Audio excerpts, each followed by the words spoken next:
Pada zaman dahulu di kota Mekah yang panas dan tandus ada seorang wanita bernama Ummu Jamil binti Harb. Namanya sebenarnya Arwa bin Harb, saudari dari Abu Sofyan, tetapi ia lebih dikenal dengan panggilan Ummu Jamil. Ia lahir dari keluarga bangsawan Quraisy terpandang dan kaya raya. Tetapi meski berasal dari keturunan yang mulia, hatinya dipenuhi dengan kebencian, kesombongan, dan kejahatan. Ia menikah dengan seorang lelaki yang juga sama keras hatinya, yaitu Abu Lahab, paman Nabi Muhammad SAW.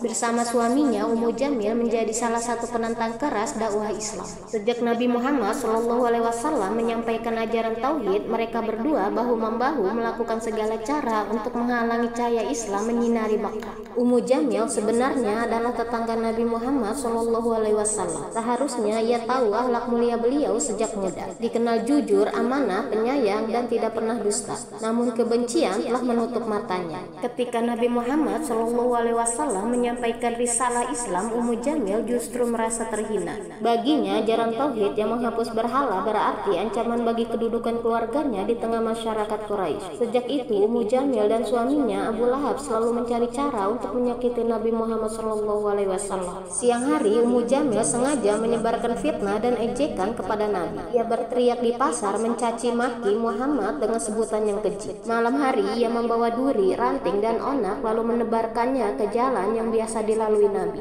Bayangkan seorang wanita bangsawan di tengah malam gelap rela memikul kayu hanya untuk membuat Nabi terluka. Karena perbuatannya itu, ia kemudian dijuluki oleh Al-Quran sebagai Hamalatal Hatab atau pembawa kayu bakar. Ia tidak berhenti di situ. Ummu Jamil sering mendatangi orang-orang Quraisy menghasut mereka agar tidak mau mendengar dakwah Nabi. Dengan lisannya yang tajam, ia memecah belah keluarga, menyalakan api kebencian, dan membuat banyak orang enggan mendekati Islam. Kekejaman Ummu Jamil begitu besar hingga Allah Subhanahu wa Ta'ala menurunkan sebuah surah khusus untuk menyebutnya bersama suaminya, yaitu surah Al-Lahab. Binasalah kedua tangan Abu Lahab, dan sesungguhnya dia akan binasa. Tidaklah berguna baginya harta dan apa yang ia usahakan. Kelak ia akan masuk ke dalam api yang menyala-nyala, dan istrinya pembawa kayu bakar yang di lehernya ada tali dari sabut.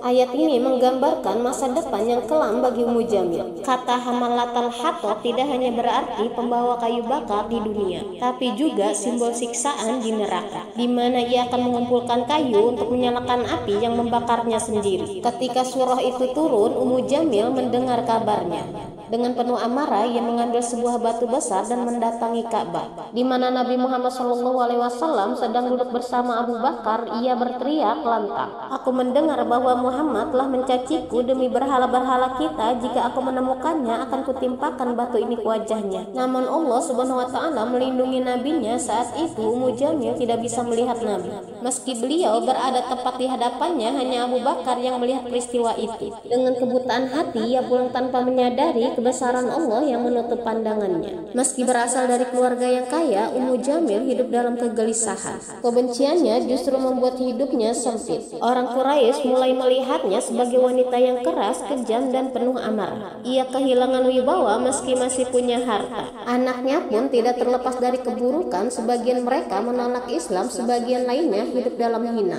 Setiap hari Ummu Jamil terus mencari cara untuk menyakiti Nabi, namun setiap upayanya berakhir sia-sia. Karena siapapun yang memusuhi utusan Allah akan ditimpa kehinaan baik di dunia maupun di akhirat. Tak lama setelah perang Badar, Abu Lahab suaminya wafat dengan cara yang memalukan. Sakit kulit parah yang membuat tubuhnya busuk dan ditinggalkan keluarganya. Ummu Jamil pun tidak luput dari penderitaan. Ia menua dalam kehinaan, penuh kebencian, dan akhirnya wafat membawa kekufuran. Namanya diabadikan bukan karena kemuliaan, melainkan karena keburukan. Hingga hari ini orang mengenalnya sebagai wanita paling kejam yang disebut dalam Al-Quran.